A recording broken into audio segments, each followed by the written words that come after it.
Today we're going to draw a rose using familiar shapes. We'll begin with a cinnamon bun swirl, followed by a classic heart, a dove or flying bird shape, a weird-looking inchworm, a larger heart, and a mutated piece of pizza. We'll end the drawing by creating several holly leaf shapes. This should be fun, so let's get started with this drawing. So start with your cinnamon bun swirl. From the center of the bun, create your heart shape. Now, I'm just going to draw half of the big heart at this point. This next shape is what I call the inchworm. Simply swoop up. See the little inchworm feet? Hee hee hee.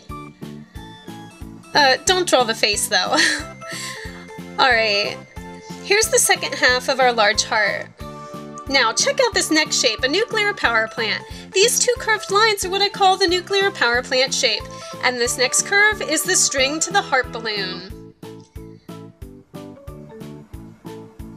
There's the first of our holly leaf shapes. Now we'll make the pizza triangle shape. Another holly leaf. This next shape is what I call a flying bird. It's very easy to make. Now expect to make some mistakes. That's what erasers are for, people. Let's finish off with some more holly leaves. Get creative if you want. I'm gonna add a little bit more detail, some curves. I want to darken my rose. I'm going to trace over the entire design. Hey, I almost forgot to draw a second power plant. Sometimes I like to be a little sketchy. I like to keep going over the same lines several times.